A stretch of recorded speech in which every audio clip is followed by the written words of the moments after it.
हजारों साल पहले की बात है, जब दुनिया में ना बैंक थे, ना तिजोरियां और ना ही धन को सुरक्षित रखने का कोई साधन।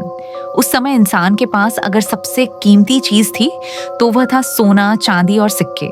लेकिन धन के साथ आता था डर, लुटेरों का डर, गला काट देने वाले डाकुओं का डर, जो रात के अंधेरे में गांव उजाड़ दिया करते थे। लोगों ने अपने धन को बचाने का एक ही तरीका निकाला, जमीन में गहरा गड्ढा खोदकर कलश में भरकर छुपा देना। पर जमीन भी सुरक्षित नहीं थी। लुटेरे उन लोगों को जिंदा पकड़ते, उनकी गर्दन पर छुरा रखकर पूछते, धन कहाँ छुपाया है? और जब धन मिल जाता तो लाश वहीं छोड़ दी जाती। धीरे धीरे इंसान को समझ आ गया, धन को इंसानों से नहीं, किसी और से बचाना होगा।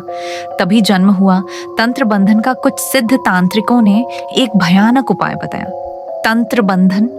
इस विधि में धन की रक्षा के लिए मंत्र, यंत्र और बलि दी जाती थी। लेकिन सबसे खतरनाक बंधन था पिशाच बंधन।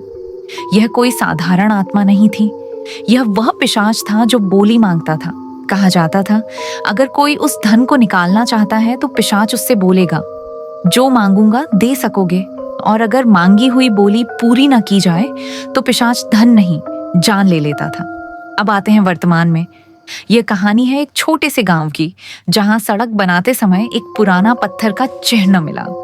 उस पत्थर पर अजीब से तांत्रिक निशान थे और नीचे लिखा था, यहाँ सोना नहीं, सौदा दबा है। गांव के लोग डर गए, लेकिन ठेकेदार ने मजाक उड़ाया।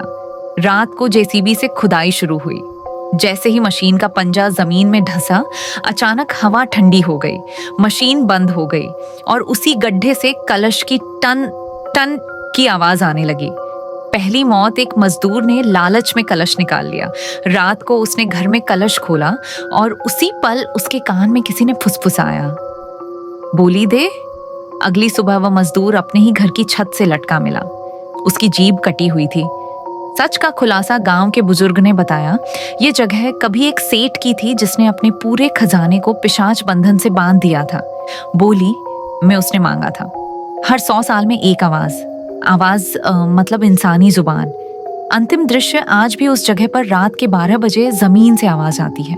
कोई है जो बोली दे सके, और जो सुन लेता है वह अगली सुबह बोल नहीं पाता। अंतिम चेतावनी, अगर कभी जमीन से आवाज आए तो जवाब मत देना, क्योंकि हर सवाल सिर्फ सवाल नहीं होता।